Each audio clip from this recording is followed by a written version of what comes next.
I've lurked enough to know most of you have already decided I'm the worst human being ever. To be honest, I agree. I always hated cheaters and thought cheating was one of the shittiest things you could do to a person. There will be at the end of the post. This will be a long one. I need to unpackage this and maybe get some help to figure out why this time was different.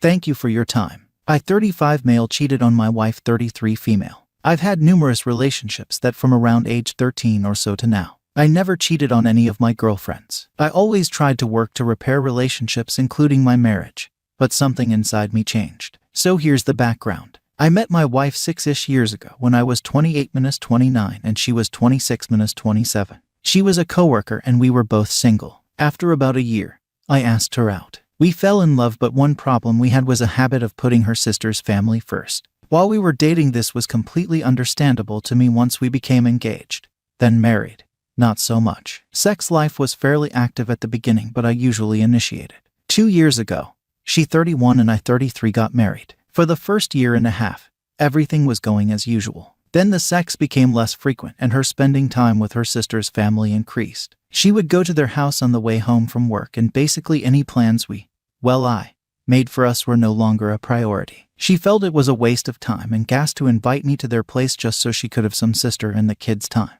And in case anyone is wondering, yes, she really was at her sister's spending time with the kids because she takes lots of photos and posts them. So no, I don't get to use the "she was cheating too" bullshit excuse. I wasn't just sulking though.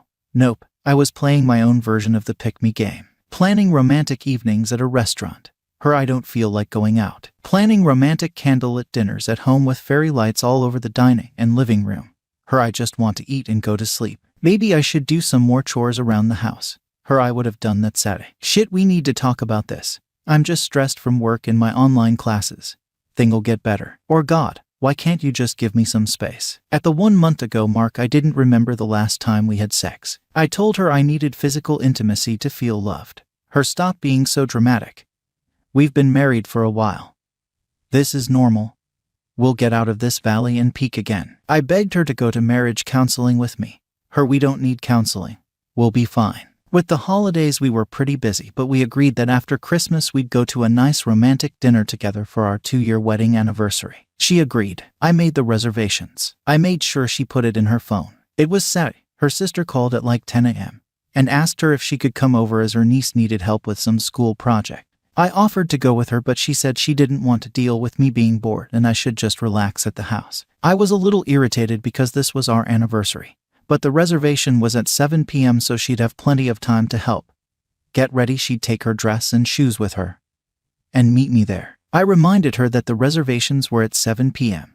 I made sure she had the restaurant's address in her phone. So I stayed home, and instead of spending time with my wife at home on our anniversary, I worked on some projects around the house. She sent me a selfie with her niece when she got to their place, and I decided to go for a run and then work out. Watched some TV and a movie she'd hate. And that brought me to 5:45 p.m. Got a shower, shaved, got dressed, got in the truck, and went to get some flowers for my wife. Got her one of those colorful bouquets with lots of different flowers and a single red rose. Then I texted her and said, "See you at the restaurant." Then I drove to the restaurant. Got there by around 6:45 p.m. Texted, "I'm at the restaurant." There was no reply to my previous text either. At 6:50 p.m. I called. No answer. At 6:55 p.m. I went inside and they seated me almost immediately. 50% occupancy sucks for the restaurant, but I kinda like it. If you hadn't picked up on what was going down yet, let me save some time. My wife stood me up on our second wedding anniversary. I called, I texted, fucking nothing. Then I looked at her location. She was still at her sister's house. I texted her sister and asked if she'd left her phone there. No answer. So there I was, a married man on a romantic anniversary dinner date, staring at an empty seat across from me at 7:45 p.m. At that point, the movie of my relationship started playing back in my mind. Weird tangent, but I promise it's related. Have you ever seen those edits of a sitcom with the laugh track removed and things take on a screwed up or downright disturbing twist? Well, that's what happened with my relationship reel. Except the thing that was stripped out was my love for my wife. And it just made me angry. Every single slight, nasty comment, disrespectful tone or word, every rejection or reluctant agreement, all of it was laid bare. Now, I don't believe in fate, but I do believe in coincidence. And right then and there at that moment, the worst possible coincidence walked through the restaurant doors. A friend that had been quite flirtatious with me in the past. A friend I had distanced myself from when I was just dating my wife. Rose 32 female was the name of that ill-timed coincidence, and Rose was with two friends. Rose saw me. Rose approached me. Rose saw I was dining alone and asked if I wanted to join her. Sure, why not? Maybe it was being pissed off for the whiskey, but when Rose asked me why I was there alone, I answered her. Airing private business wasn't something I did either, by the way. It was going to be a night of firsts. The three ladies couldn't believe a woman would treat her man like that.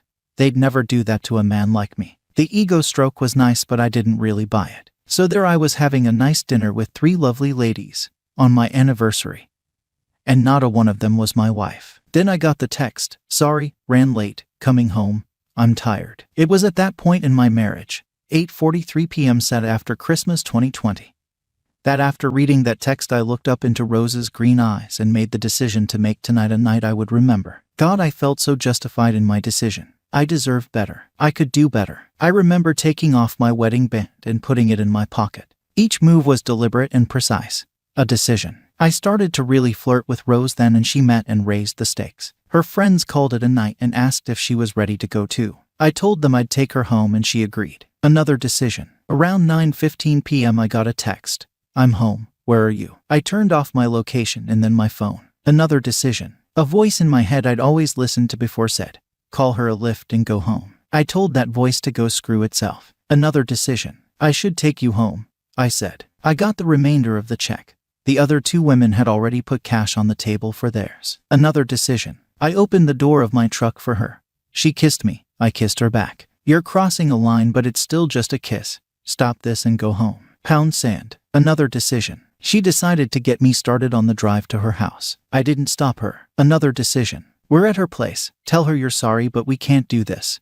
Then go home." I parked the car, got out, opened her door, and let her lead me to her front door. Decisions. I don't need to give you a play-by-play at this point.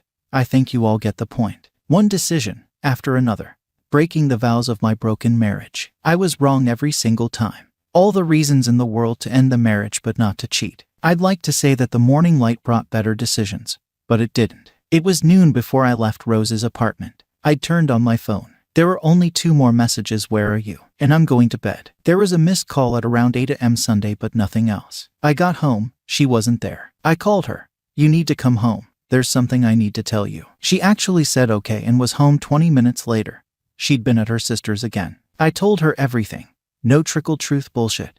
No trying to make it less bad than it was. I'd like to say I broke down and begged for forgiveness, but all I felt was a weight lifting off my shoulders. I asked her what she wanted to do. She answered that we should probably get a divorce. At this she did start tearing up, and so did I. I agreed. We both agreed that we should make this as amicable as possible. There's no children. The house is in my name, and we were always too busy to get her added on. She decided to go stay with her sister. I apologized for cheating on her instead of just ending the marriage. She apologized for treating me like shit for the past 6 months at least. I'd meant all my vows when I said them. I wanted to spend the rest of my life with her. I wanted to have children with her. But I was the only one really in the marriage. And instead of doing the right thing and asking for a divorce, I cheated on my wife. I did something I'd never even thought myself capable of doing, let alone doing. I got complacent in the one thing I never thought I'd have to worry about. And I made a bunch of decisions along the way. I know I can't salvage my marriage, but can I do something to prevent this from happening again? Am I doomed to once a cheater, always a cheater? Is there a way I can redeem myself? If you can find it in you, can you offer any help? Thank you for your time.